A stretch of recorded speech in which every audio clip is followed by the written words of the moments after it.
28 janvier 2021, Simone Simon, Projet Nomade, Charlotte Pringuet-Sessac. Bonjour Simone. Bonjour Charlotte. Alors là, on fait le podcast en retard. On n'a pas eu l'occasion de se voir avant mon départ. Je suis partie avec ta pièce de Cagnes-sur-Mer. Et c'est la première pièce que j'ai activée sur le trajet.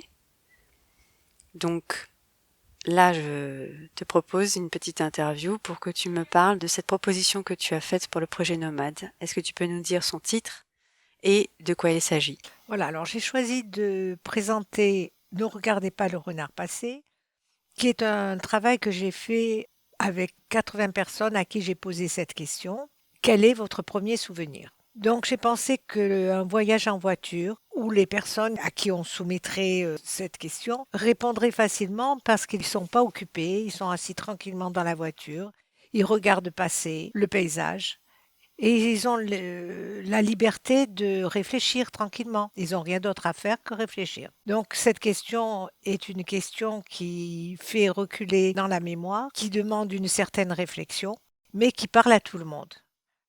Quel est votre premier souvenir? Et c'est jamais le même, d'ailleurs, parce que donc quand tu as activé ce projet pour la première fois, c'était en 2016, et les premiers souvenirs que je me rappelais quand tu m'as posé cette question sont différents de ceux que j'ai aujourd'hui. J'en ai des nouveaux. Oui, bien sûr, c'est pour ça en fait, ce n'est pas certain. On n'est pas sûr de livrer le premier souvenir, mais on part dans sa mémoire et c'est ce qui sort. C'est le premier souvenir. On imagine être le premier souvenir. Souvent, il est construit.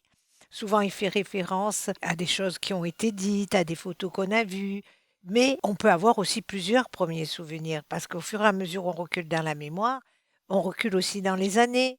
Et puis, il y a d'autres choses qui sortent. Donc, c'est un sujet très riche et en même temps qui parle à tout le monde, qui n'a pas un premier souvenir. Bon, il y a des gens qui l'ont très tardivement. Tout le monde ne l'a pas au même âge. Ça peut être à 4 ans, ça peut être à 6 ans. Voilà.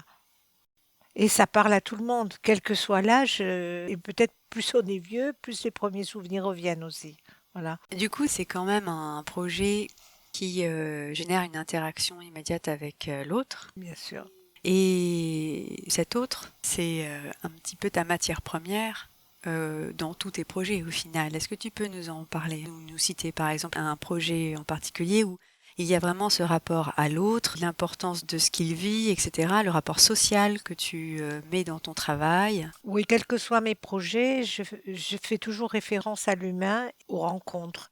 Par exemple, dans Les Portes du Saint-Pierre, qui est un de des premiers projets avec une population qui est une population de banlieue, donc une population pas facile à approcher. J'ai posé aussi une question aux femmes. Je leur ai demandé de parler de leur quotidien dans une cité, et ça, c'était pas vraiment facile.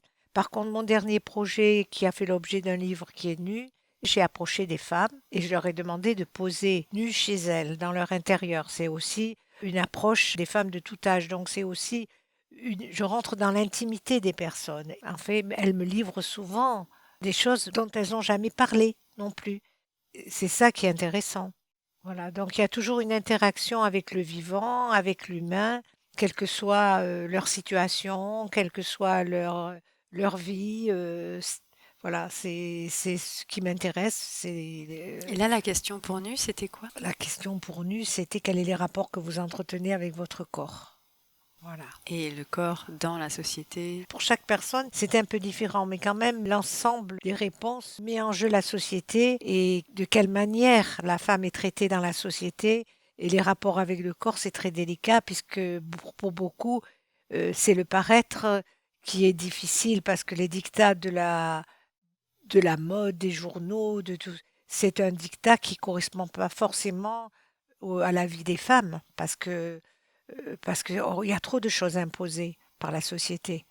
Et c'est ça qui est révélateur dans ce projet.